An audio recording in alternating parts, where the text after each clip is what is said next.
we're going to go quick through an offense that we also have to talk about.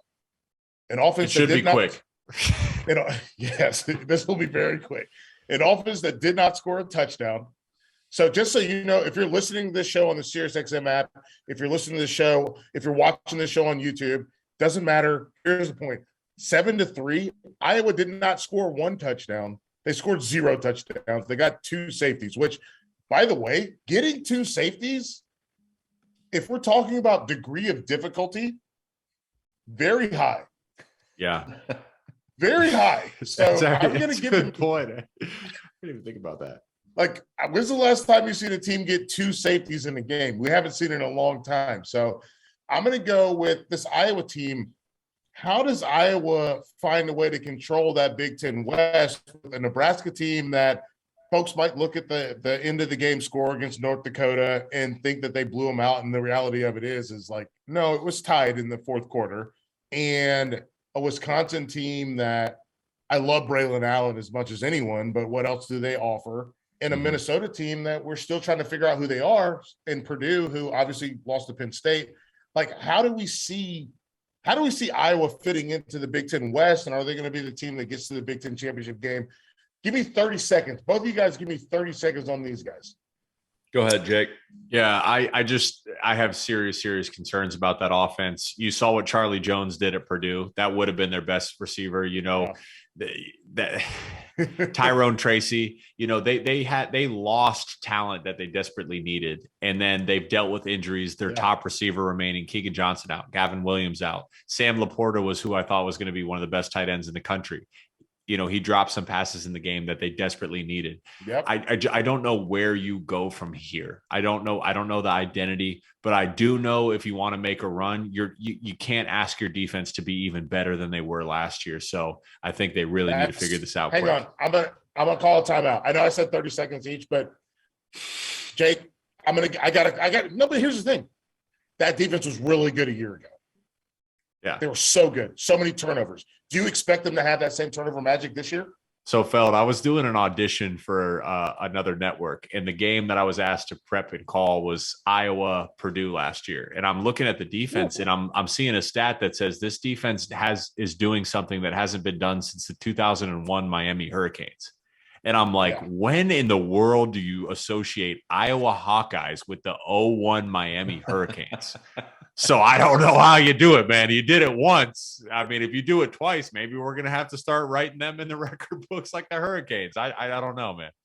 It's crazy. All right. They look good, though. Trevor, they look good, but like, you can't keep doing that. You can't live on that. Trevor, okay, give me your take on that. What does Iowa have to do to fix this offense? Because the defense can't do everything. Yeah, from a guy that's not a Big Ten guy, I grew up in Big 12 country, played in Big 12 in the SEC, very much so respect the Big Ten and the brand of football that they play. I always look at Iowa and go, okay, it's another Iowa team. They should be able to move people around at the line of scrimmage and at least shove it down somebody's throats running the football and score a touchdown. That didn't even happen against inferior talent.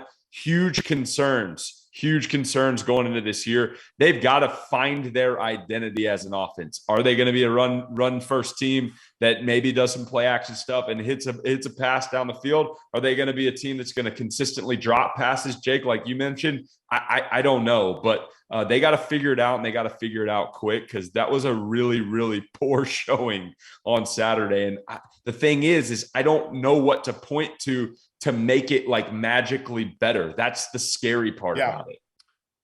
No, that's the scary part about it. We got 90 seconds. We got 90 seconds.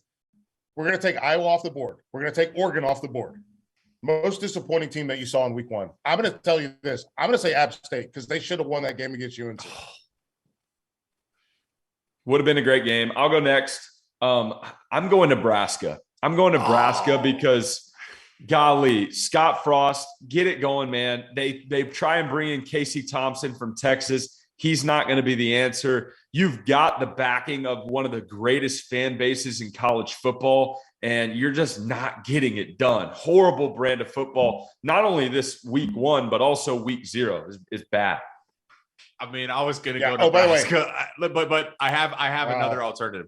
The reason I was going to go to Nebraska is because I don't necessarily think they're a horrible team like what we're seeing.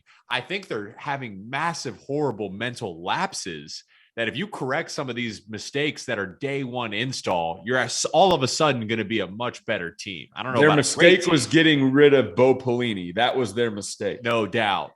My Yes. my who I have to call out is the Pac-12 network. You have Lincoln Riley, you have all this momentum for USC. How the hell do we watch USC, man? People want us. That should be a massive story. Michigan was the fourth most watched game against Colorado State. It's USC, man. I watched USC. Man. I watched USC. I didn't have USC on Hulu Live. I couldn't find it. I didn't see it anywhere. I didn't see it anywhere. Bro, Jake, you're in Chicago. You got Xfinity, baby.